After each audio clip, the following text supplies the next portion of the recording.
In today's video, I'm going to teach you how to create a calendar in Microsoft Project. When your plan needs to follow a specific work schedule, like a night shift, a 4-day week, or a holiday shutdown, you'll build that schedule as a calendar and tell the project to use it. Start in your project file and head to the Project tab on the ribbon.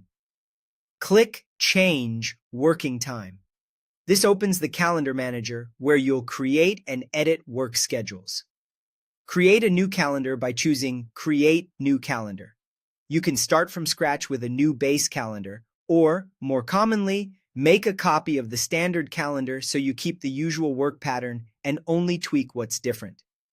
Give it a clear name, such as Night Shift or My Project Calendar, and confirm with OK. You've now created a base calendar, which is simply a reusable definition of working and non-working time. Next, define the regular work pattern. On the Work Weeks tab, select the default row and click Details.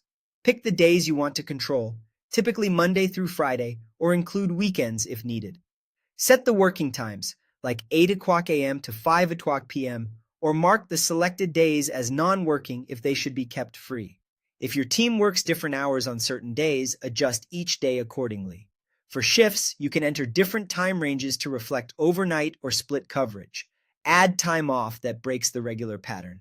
Go to the Exceptions tab and enter holidays, company shutdowns, or special break days. You can enter single days or date ranges, and each exception will override the normal work week on those dates. Use clear descriptions so it's obvious why the time is unavailable. Finally, apply the calendar to the entire plan so your schedule uses it. Still on the Project tab, open Project Information. In the Calendar drop-down, choose the calendar you just made, then click OK. Microsoft Project recalculates task dates using your new working time, so start and finish dates now respect your custom schedule.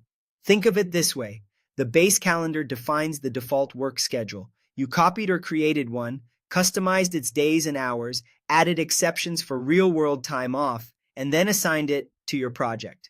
With that in place, your timeline reflects how your team actually works. If something looks off after you apply it, revisit Change Working Time to double-check the work weeks and exceptions entries. Remember that calendars can be reused across projects, so naming them clearly helps you and your team pick the right one later.